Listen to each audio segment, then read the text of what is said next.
So what will I be talking about this afternoon? First, we're going to talk about the Minerals Council, what the body that I'm representing here is all about. Then the economics of mining. Then we're also going to talk about the determinants of the future of mining. And here we're going to talk about policy and regulatory issues, prices and costs, infrastructure. And here we're only going to focus on electricity and the transport. In fact, the transport element of my presentation is embedded in the presentation itself, as you will see. Then we'll talk about a SWOT, a section on SWOT for the South African mining industry. And then we are going to conclude. I must say that for us, looking at the theme, the future of commodities and rail, essentially we're talking about Transnet Freight Rail, TFR. And we have a very good story to tell about TFR, because they've really been good for us in terms of expanding the rail line, talk about the iron ore, manganese, and also the coal line. So that the improvement in efficiencies in that regard has really been good for the industry. In fact, sustaining the industry, as it were. So the presentation then should be viewed in the context of the mining industry being a leading indicator for TFR. So the Minerals Council, formerly known as the Chamber of Mines, it was established in 1889, and the objective was to compile mineral statistics and to work along with government to develop policy conducive for the growth of the sector. We represent about 80% of mining companies in terms of production, and we're organized into 5 leadership forums. These forums help us to be focused instead of just being general. Each forum is represented by a senior executive who reports to the CEO. We have the Coal Leadership Forum, which is the most active, as I'm sure all of us are aware that coal contributes about 20% in mining. We have the Gold Leadership Forum, the Platinum Leadership Forum, Diamond Leadership Forum, and also the Manganese Leadership Forum.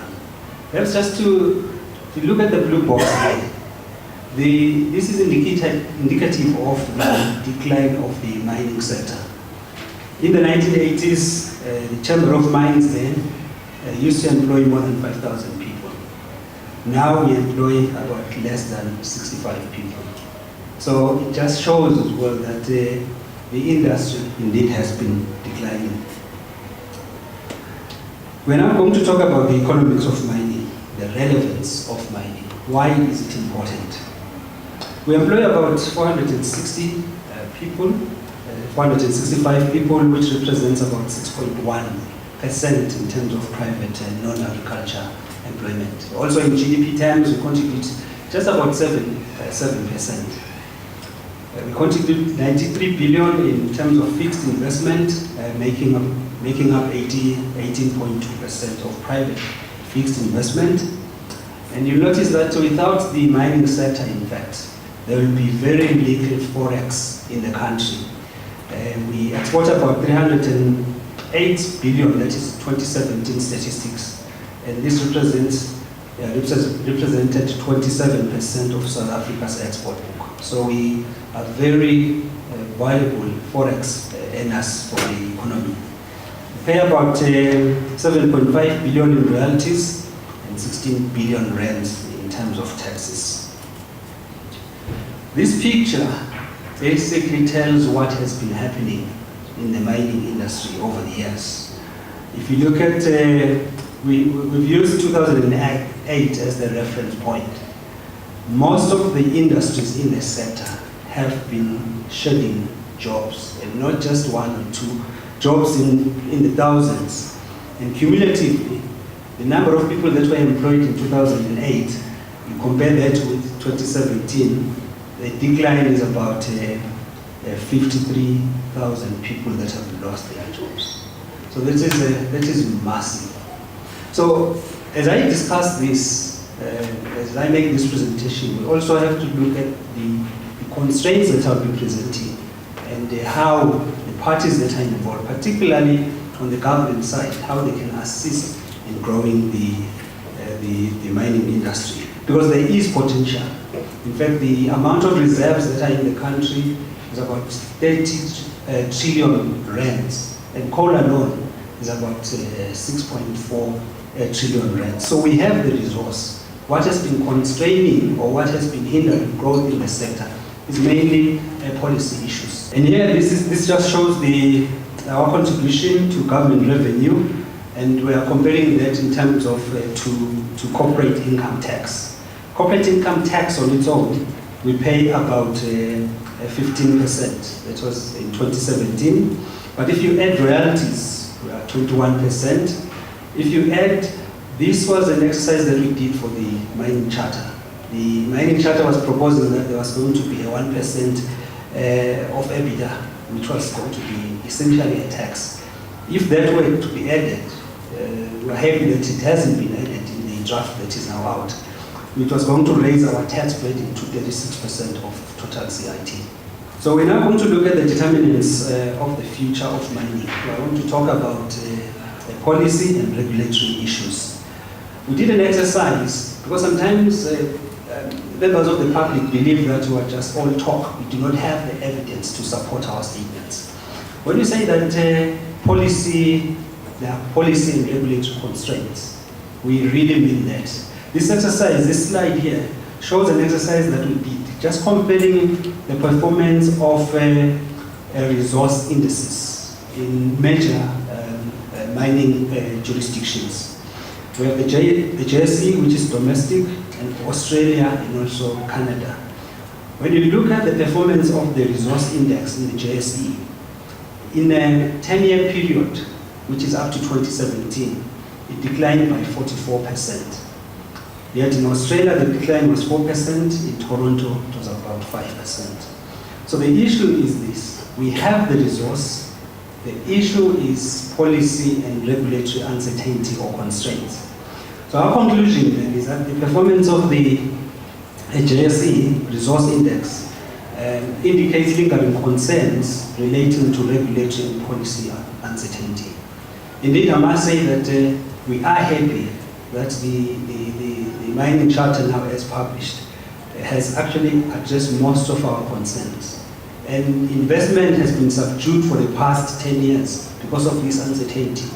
So we're hoping that with this mining charter, we're going to start seeing investment picking up.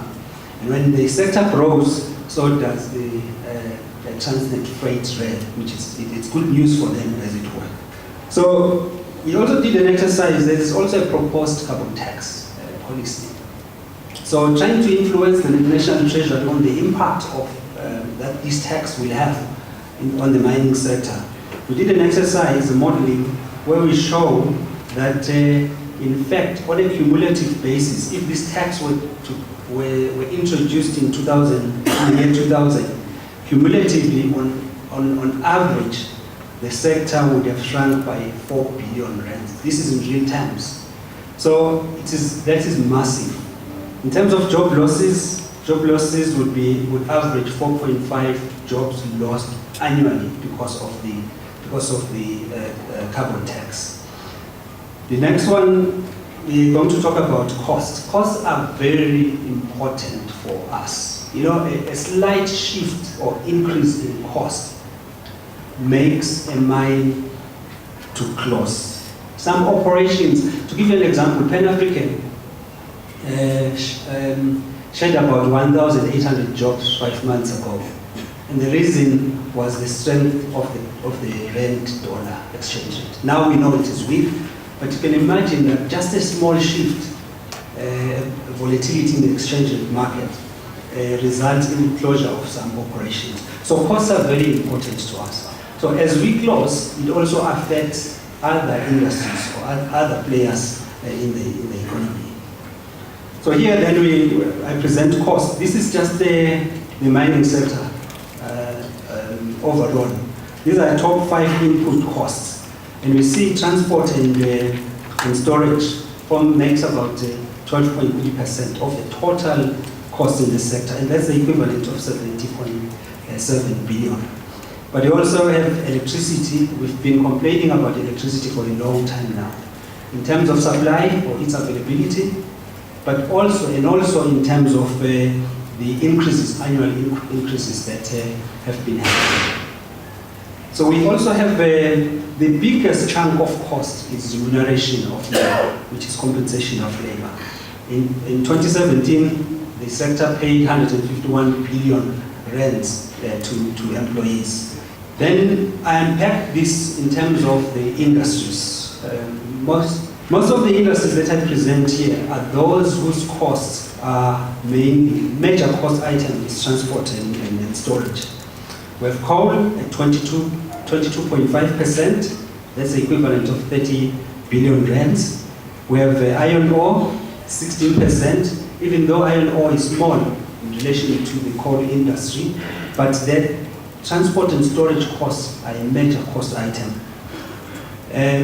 We have manganese at 32%, but being also a small sector, that's just about 10.3 billion. Copper at 19%, and then for gold and platinum, you'll notice that transport costs, particularly main costs, are quite small, and there you have 1.1%, which is the equivalent of 780 million rands. Platinum is the same thing. In fact, transport and storage costs do not feature among the top 5 items for the platinum industry. So, talking about infrastructure, as I said in my opening remarks, that we are happy with the service that is provided by TFR, and really there's nothing much that they can do, particularly because they've expanded the manganese and iron ore line, and we know there is action also regarding the waterback line and also the coal line in Mpumalanga. So that is very good for us. In terms of the waterback, it cannot be TFR's problem. To develop the waterback, you need an anchor customer, and currently there is no anchor customer. So the infrastructure here, I'm just showing that electricity is such an important element, even though it may not be the leading cost item, but it is such an important element. If you look at the left panel of the graph there, we see that there is almost a one-on-one correlation between changes in electricity generated and our performance as a sector, changes in mining output. So it is very important then that the electricity is available and it must be cheap. And here I present examples such as South Korea, China, and Japan. The moment that they had surplus electricity, then the economy started to grow, those countries also started to attract more investment. The SWOT analysis, here we talk about the strength. The strength of South Africa is that, of the mining industry, is that it's a forex earner, a major forex earner for the economy. Without mining, government and the South African Reserve Bank would not be able to service foreign debt, and the economy would find it hard to import technology and other goods that are important to grow the economy. This is just a correlation. This is a weaknesses in the mining sector, well, climate change policies and the fact that we are price seekers.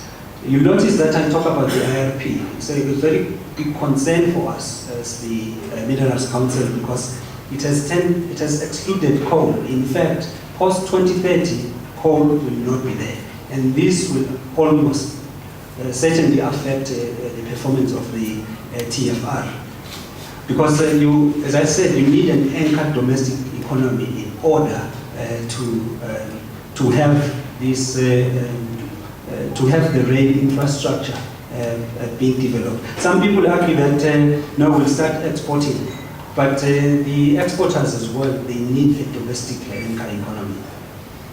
Opportunities, we are happy that the DMR has invested 20 billion in the Council of Geoscience to embark on a mapping program. And this mapping exercise is a cost to mining investors when they come to the country, because they have to do these things themselves. But now they can simply approach the Council of Geoscience Sciences and look at the catalog or the mapping, and they'll be able to locate where the resources are and easily go there without them having to embark on a trial and error exercise. I said earlier that the resource in South Africa is about 30 trillion rands. Coal is 6 trillion rand. So we have the resource. What has been concerning us is really policy and regulatory issues. Threats, environmental laws. There's a strict application of environmental laws. We're not saying that they should not be there, but there's just a strict and aggressive application of these laws. And also, I spoke about the IRP, that coal use in generating electricity is set to decline if you look at the IRP. And this will adversely affect the industry. But also there is a best practice standards that is developed by the EU and big corporations such as BMW, Apple, and Samsung. And these standards stipulate, among other things, that exporters should gain, for them to gain market access, they should use, for example, renewable energy sources. And we know in South Africa we predominantly use coal. So they could exclude us based on those grounds. So in a nutshell then, we are saying that we acknowledge that minerals are a finite resource. We'll always have the mineral industry. Even in biblical times, you know, the patriarchs are spoken of as having gold, silver, cobalt. So what changes is the technology used in the mining process. And indeed, as we always believe that if you cannot grow it, then it has to be mined. Thank you.